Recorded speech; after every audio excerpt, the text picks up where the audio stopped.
Hi guys and welcome back to our vlog. At nandito pa rin tayo sa ating pangalawang araw sa Baguio. At tayo ay pupunta sa ating pangalawang destinasyon. Katatapos lang namin mag-lunch dito at kami ay nagde-dessert lang. Gulat na gulat talaga ako kasi nakahanap kami dito ng Dan Eric's Ice Cream. Well, para sa mga Southeast, ito lang naman yung ice cream namin dito sa South. We're just taking our time kasi medyo tirik ang araw. So after nito, didiretso na tayo sa ating second destination.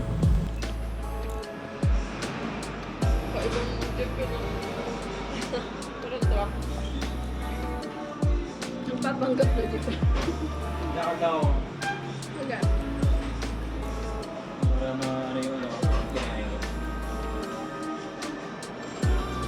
Thank you na kay Mada.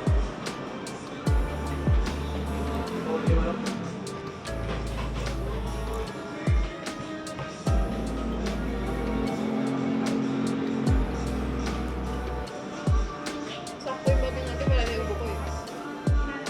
Okay. Nagkusaan mo worth it. Ganda, grabe. Parang worth it 2 hours sa biyahe. Saka yung pag-ikot niya, hindi naman nakakapagod yung akyat eh. Bitin nga eh. Kailangan mo lang talaga huminto. Kailangan mo lang talaga magpahinga. Saka kailangan mo mag-picture. Parang masulit na yung gupit niyo. May-ace ka lang talaga kasi dami tao. Kaya pag ngayon naman na, sarap. Hindi mo talaga maiwasan na may mga nakakairita ng tao. Tulad ng babaitang yun. Hindi niya na-realize. May problema siya, di ba? Tapos yung OA niya, ouch! Alam mo parang gusto ko sabihin, I really want to say ouch. What? Bibigyan talaga kita ng i-mean mo na ouch. Hindi yung fake. Sabi na. Wala sabi. Sige, wala na lang. Walang sinabi. Tatlong tuldok lang. Loading pa. Kaling na natin mag-drive. Huwag na natin siya isama sa ano. Oo. Ay, hindi. Nalagay ko yung kotse. Ay, joke lang. Ito naman yan. Kunyari pa halos na malahati. Ay, iniiwasan nga nila yung tabis mo.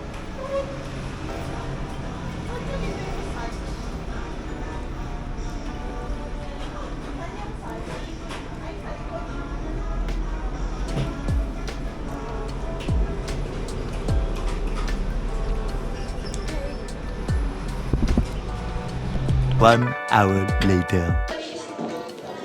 At nandito na nga tayo sa BenCab Museum. So BenCab stands for Benedicto Cabrera. Siya yung ating national artist. So technically, ginawa nila tong museum na to para i-house yung kanyang mga artworks. And ginawa to ng 2006 at officially naging museum siya or inopen siya sa public ng 2009. Bukod sa kanyang mga artwork ay meron ding mga artwork dito ng other artists na nag-a-appeal kay BenCab. At the same time, yung mga art na ginagamit ng Cordilleras, ipinromote niya rin dito. So halata naman na konti lang ating videos dito kasi bawal mag-video, so more on photos po yung ating nagawa. Aside from the museum itself, meron din siyang garden area. Yan yung nakikita ninyo ng mga garden dyan. Extra entrance fee kung gusto ninyong mag-roam around dyan. Ang ating entrance fee dito is 200. And for students, may discount pa po sila as long as they have their IDs. And for PWD and seniors. How would you rate the museum? How about you? 10 out of 10. Kasi naka-emerge sa nature eh.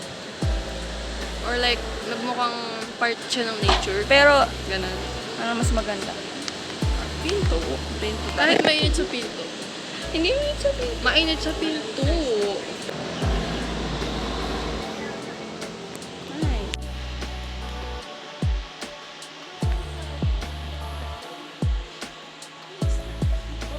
At dyan na natin tatapusin ang ating pamamasyal sa BenCab Museum. Samahan nyo kami ulit sa ating huling pupuntahan para sa aming pangalawang araw dito sa Baguio ngayong 2024.